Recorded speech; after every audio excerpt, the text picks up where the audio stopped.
Vítej, má drahá světelná bytosti. S tebou je laskavé poselství.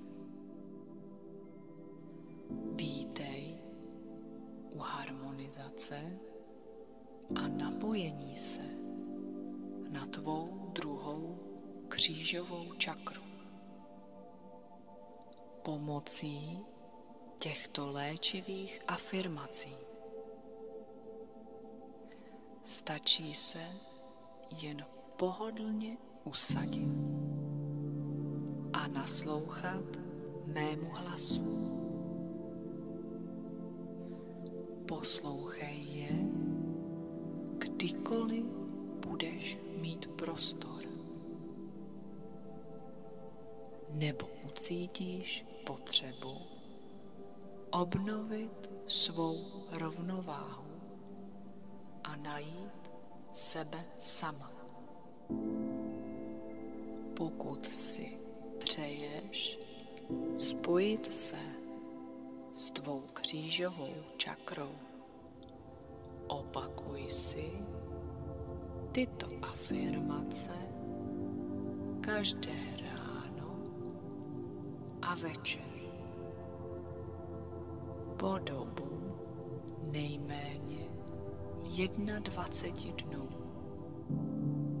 Uvidíš, jak se změní tvá přesvědčení a tvé vrozené vzorce, kterými jsi nyní naprogramován.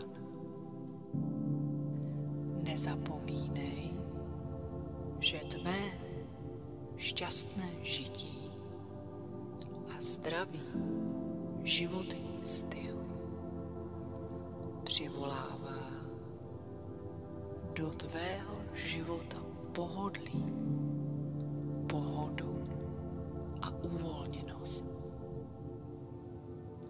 Zároveň ale zahrnuje důležitou disciplínu týkající se cvičení a dobré stravy a také čas na odpočinek, relaxaci a zábavu.